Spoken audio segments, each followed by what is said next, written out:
Jadi itu jelaslah dia macam Kerajaan memberi jaminan isu kompaun maksimum yang dikenakan terhadap kesalahan ketidakpatuhan atau ingkar prosedur operasi standard SOP Perintah Kawalan Pergerakan PKP akan diselesaikan dalam masa terdekat.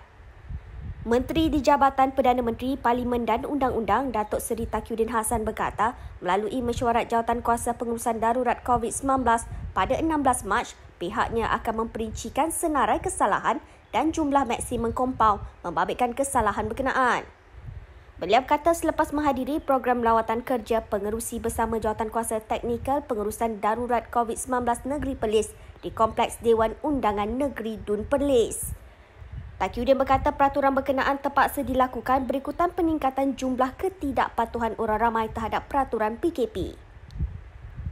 Tidak melebihi 10,000. Ini yang penting.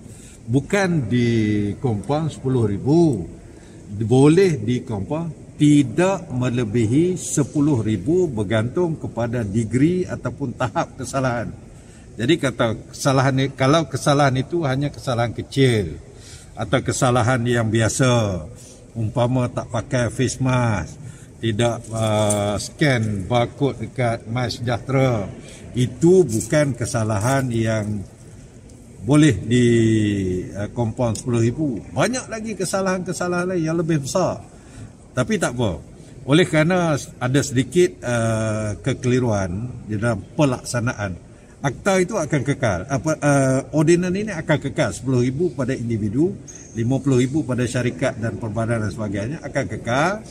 Tapi kerajaan bagi jaminan kita akan selesaikan pelaksanaannya. Termasuklah pengeluaran saman kepada mereka yang melakukan kesalahan. Esok kita akan mesyuarat.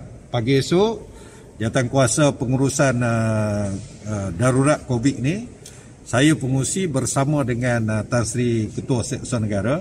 Saya dah bercakap tadi, kita akan bincang, kita akan kategoriskan, senaraikan jenis kesalahan, berapa amount kompaun maksimum boleh bagi.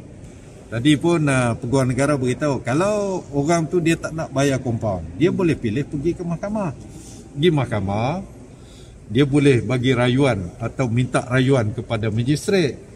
Jadi terpulang pada magistrat lah. Nanti pergi ke mahkamah lebih tinggi lagi pula.